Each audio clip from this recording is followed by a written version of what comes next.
Relax now, and feel the room around you grow still.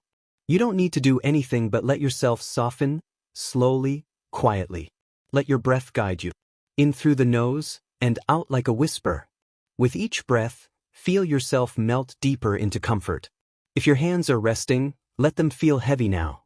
If your shoulders carry weight, let that weight slide down and disappear into the bed, into the quiet beneath you. Now, picture a soft glow in the space behind your closed eyes. Maybe it's golden like a fire. Maybe it's silver like starlight. It pulses gently, calmly, and it invites you in. You begin to notice sounds. Not loud ones, but soft, layered, ancient. The faint creak of wooden beams overhead. The whisper of paper shifting on dusty shelves. A wind that doesn't blow, but hums, just at the edge of awareness. And beneath all of that, the sound of sand falling. Not rushed or hurried. No, this sand falls slowly, thoughtfully. Each grain strikes the one below with a soft clink, like the tap of crystal against glass. And this sound, you realize, is not simply falling sand. It's the sound of time. Alive. Aware. Waiting. Let yourself drift further into this sound. It draws you closer to something old and kind, and filled with light. And in this drifting, you find yourself stepping into a room. A room unlike any you've seen before. The floor is made of stone tiles that glow faintly beneath your feet. The walls are lined with scrolls, their edges curled with age. Candles float in the air above you, their flames steady despite the gentle breeze that moves through the room, carrying the scent of parchment, lavender, and burning ashwood. This is a place where time breathes. In the center of the room stands an hourglass. But not just any hourglass. This one is tall, elegant, and impossibly delicate. Its frame is silver, formed from metal that looks like living vines frozen mid-growth. Twists and curls, little leaves sculpted with care, all holding two great bulbs of sapphire glass. The sand inside is not white, not gold, not even earthly. It glows a soft blue, like moonlight trapped in powder. And it falls slowly, so slowly, each grain taking its time to whisper downward into the lower bulb. And beside the hourglass, seated on a velvet-cushioned chair with scrolls scattered around his feet, is an alchemist. His robe is deep blue, the color of midnight sky, trimmed in starlight thread. His hands are weathered, steady, glowing faintly with a light of their own. He is not working. He is listening. To the sand. To the space between grains. To the music that time makes when no one is rushing. His eyes are closed, and for a moment, so are yours. You feel the warmth of the room, the way it hums in harmony with your breath. You feel the pull of the hourglass, like a soft tide drawing you inward. And then, our story begins. Our story begins with a child. Not a prince. Not a peasant. Simply a child who wandered. Her name was Lys. She did not arrive by carriage or through storm. She came on a breeze. One golden evening, as the alchemist gathered apples from the orchard behind the tower, the wind shifted. Leaves stirred, and from between two trees stepped a girl with hair the color of new soil and eyes that shimmered like polished silver. She carried no bag, wore no shoes. In her open palm sat a single grain of glowing blue sand. The alchemist looked at the grain, then at her, and said nothing. He simply turned and walked back toward the tower. The girl followed. The door closed behind them with a hush like a falling curtain. Time shifted. Lys did not ask to stay. She did not need to. The tower welcomed her. Its doors opened without touch. Its pages turned when she passed. Scrolls whispered her name. Vials sang softly when she paused beside them. She fit, not because she was chosen, but because she was known. Every evening she returned to the central chamber where the great hourglass stood. She would sit cross-legged on the stone floor, her hands folded in her lap, eyes half closed, listening. She listened for the meaning in the grains, and in time, she heard it. Not words exactly. Not language. But rhythm. Memory. The alchemist never taught her in the usual way. He did not lecture or test. Instead, he let her be. Let her wander. Let her ask. Let her discover what could only be felt. And when she opened a scroll too brittle to touch, the air would hold it open for her. When she brushed a glass vial sealed for centuries, it would pulse warmly, releasing a memory as soft as candlelight. There were days she walked through rooms no one else had seen, guided by breeze alone.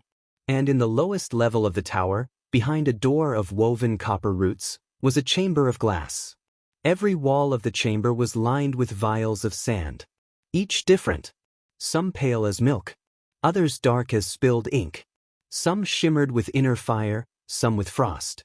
Each bottle bore a symbol, a curved line, a rune, a stroke of meaning. These were not ordinary sands. They were pieces of time. Moments gathered from across ages. One from the pause between heartbeats before a first kiss. Another from the breath held between a scream and a whisper. Some came from dreams. Some from endings. Some from the silence that follows a final goodbye. Liz would sit in this room for hours, cross-legged, hands in her lap, eyes wide with awe. She never opened a vial, not until the day the hourglass paused. It was dusk. The fire in the central hearth had gone low, casting long shadows. The alchemist was somewhere above, in the observatory, charting the paths of slow stars. Liz sat alone, watching the sand fall. And then it didn't. A single grain stopped, midair. Not stuck. Not frozen. Simply suspended. The air changed. The room held its breath. The candles did not flicker, but dimmed. Even the scrolls on the shelves fell silent. Time, in that moment, paused to listen. Liz stood slowly. She stepped toward the hourglass. The suspended grain pulsed faintly. She reached out her hand. And the world opened. Not in noise. Not in vision. But in presence. She felt everything. The push and pull of tides on a distant moon. The laughter of children long turned to dust. The first sunrise ever seen by eyes. The last breath of a forest sinking into snow. She felt it all. And within that great current of time, she found herself. Not just who she was, but who she had been and who she might become. She pulled her hand back. The grain fell. Time resumed. But something inside her had shifted. When the alchemist returned that night, he said nothing. He looked at her with soft eyes and placed a small brass bell into her hands. For the end, he said. Only when the circle closes. She nodded. She didn't need to understand. She already did. Seasons passed. The trees outside turned gold, then bare, then green again. The tower changed in small ways. Scrolls rewrote themselves. The fire crackled with deeper colors. A new hourglass appeared one morning beside the great one. It was smaller, made of glass so thin it looked like water held in air. Its sand was white as fog and moved in swirls rather than falls. It chimed when touched. Liz began to write. Not spells. Not records. But poems. Soft, drifting things that felt like feathers on the skin. She left them in corners of the tower, inside books, between floorboards. People who found them dreamed more deeply. They awoke with memories of stars they had never seen and gardens that whispered songs. Time, she had learned, was not something to keep. It was something to tend. Like a garden. Or a fire. Or a song. And when the night came, years later, or perhaps only days, when the bell rang softly of its own accord, she knew what to do. She walked to the hourglass. She placed her hand once more on the silver roots. She closed her eyes. The sand fell upward. And she became light. She became light, not bright, not searing, but soft and steady, like the final glow of evening on a quiet lake. Her form did not vanish. It thinned, became translucent, dissolved like mist in morning sun. And in that dissolution, she was not lost. She was more present than she had ever been. She moved not through space, but through memory, flowing through the tower as light itself. She glided along banisters of carved maple, sank through floors of warm stone, and rose through air scented with old ink and lavender. And everywhere she passed, things bloomed. Candles flickered gently without touch. Scrolls untangled themselves to reveal forgotten songs. Bottles hummed with resonance as their contents remembered they were once stars. The alchemist did not cry. He smiled. He had seen it before, though not often. Time, when tended with love, always gives a gift in return. His gift was silence. A good, kind silence. The kind that holds. The kind that heals. He returned to his chair beside the hourglass. He placed a new scroll on his lap, dipped his quill, and began to write, not with haste, but with the rhythm of falling sand. The words were not his alone. Lys wrote with him now, in the hush between sentences. They wrote together in the margin of time. Years passed, or what we think of as years. In the tower, time was never measured in days. It was felt in seasons of emotion, in ripples of change. One day, a boy arrived. He did not knock. The door opened for him, just as it had for Lys. His name was Silas, and he carried with him a music box shaped like a bird. It had no key. When he was very small, someone had told him it would sing when he was ready. He hadn't known what ready meant, but when he stepped into the tower and the music box opened on its own, he understood. The melody it played was not sweet or sad. It was timeless. It wound through his bones like threads of starlight. Silas became a student, though not in the way others learn. The tower taught him what he most needed to remember. He remembered how to feel time. Not chase it, not fear it, but feel it, as a companion walking quietly beside him. He learned the way certain shadows lengthen not because light fades, but because something important is near. He learned that broken things, like clocks without hands or teacups with hairline cracks, often held the most beautiful echoes. And he learned the language of glass. The alchemist taught him how to blow hourglass bulbs from sapphire dust, how to carve the silver frame from metal that once sang in the stars. They crafted new hourglasses together, each tuned to a different moment in history. One held the pause before a great confession. Another captured the silence in a child's heart when they first understand kindness. These were not things to sell or display. They were guardians. Each grain in each glass protected a feeling, a truth, a turning point. And through it all, Lys remained. Not in body, but in light. When Silas lit the central hearth, the flames would rise in patterns shaped like her old footsteps. When he read by candlelight, the shadows cast behind him would form the outline of her seated on the floor, listening still. And when the wind rose suddenly, lifting scrolls and fluttering his robes, he would smile and whisper, "Hello, Lys." She always answered, not in words, but in warmth. One evening, Silas found a door. Not a new door, but one that had waited a long time to be seen.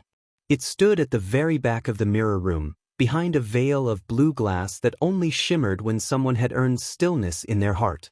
Silas stepped through, his hands steady on the carved bronze handle, and entered a chamber shaped like a spiral. The walls glowed with soft light, as though lit by stars buried beneath stone. And at the center of the spiral stood a fountain. But no water flowed from it. Instead, sand. Very fine.